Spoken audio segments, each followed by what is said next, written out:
time, there were two friends, a tailor and an innkeeper. They spent as much time together as they could, drinking tea, playing backgammon, and above all, talking. They talked about everything they could think of, news, weather, politics, town gossip, until one day they talked themselves into a silly dispute over who was cleverest. Rather than ruin their friendship by arguing over this matter, they decided to ask the king for his opinion. They mounted their horses and set off on the path through the woods, around the lake, and across the meadow.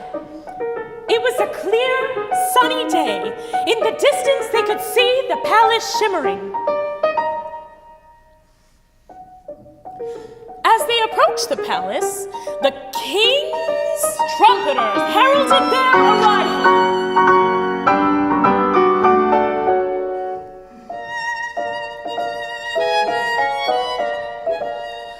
The king welcomed them and plied them with fine food and drink as they told them of their problem.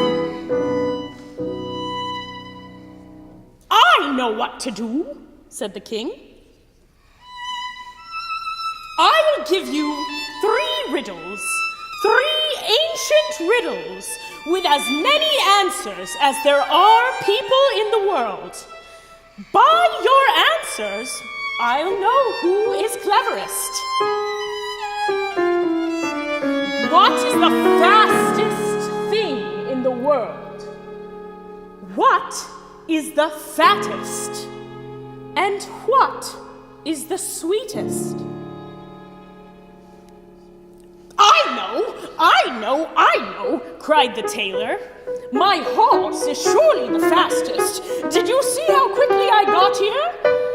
My donkey must be the fattest. He eats apples all day until he can't walk. And there can be nothing sweeter than the honey from the hive at the edge of my garden."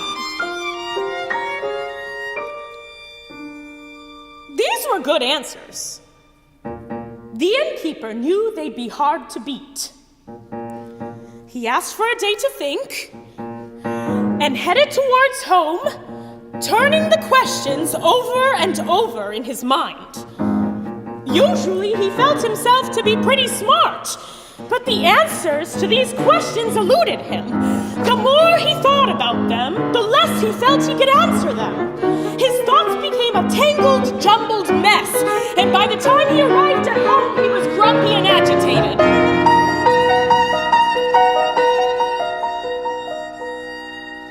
When his daughter learned what was troubling him, she laughed. "Why does it matter who is cleverest? You're friends, not rivals.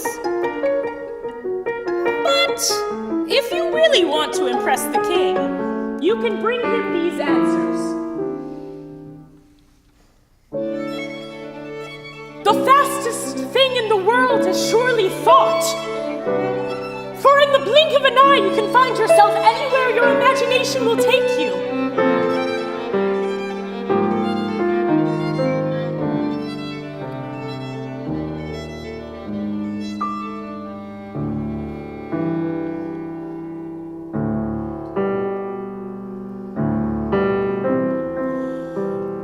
The fattest thing is the earth itself, since it holds everything that is on it.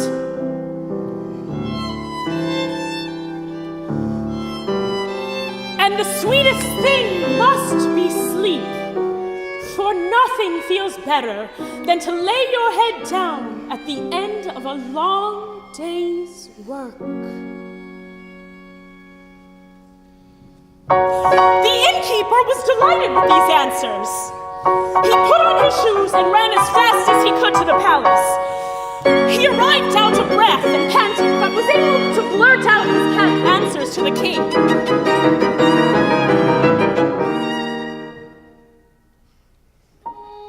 The king was well pleased with the answers, but sensed that the innkeeper could not have thought of them himself.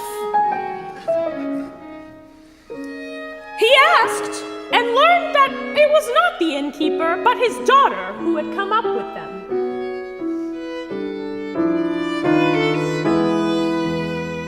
The king thought the daughter was someone he'd like to meet.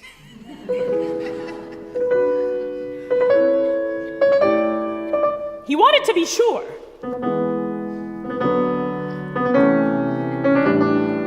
So he devised a test.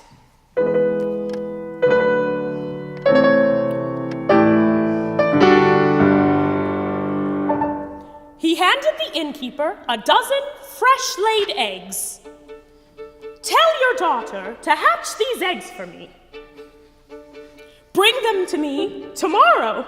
A dozen healthy chicks running around and pecking at the ground. Now, the innkeeper knew there'd be trouble. Eggs hatch in 3 weeks, not overnight. But when he gave them to his daughter, she just laughed and cooked up a big omelet for dinner. After dinner, she gave the innkeeper a handful of millet seeds. Take them to the king, she said. Tell him to till the soil, plant the seeds, water them, and harvest the grain in the morning. Everyone knows that one-day chicks will only eat one-day grain.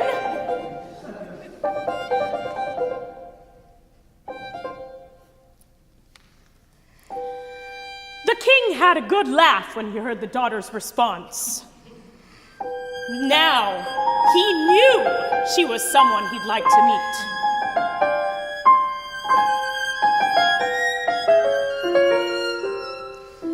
He sent an invitation for her to come to the palace the next day.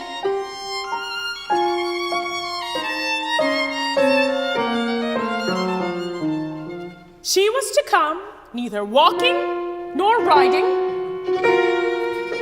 neither naked nor clothed, neither empty-handed nor bearing a gift. Again, the innkeeper was worried. How could his daughter possibly do all these impossible things? But the daughter slept peacefully that night. In the morning, she went to the market. She bought herself a fishnet, a billy goat, and a dove. She wrapped herself in the fishnet, sat herself upon the goat, and headed towards the palace, her feet dragging and bumping along the ground as she went. When she saw the king, she gave him the dove, which flew immediately up towards the sky.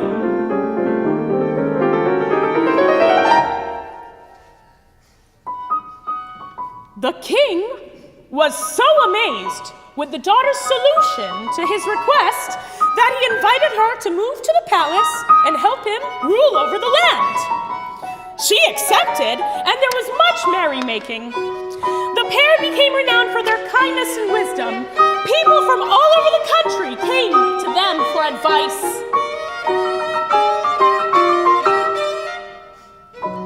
The innkeeper and the tailor never did figure out which of them was cleverer.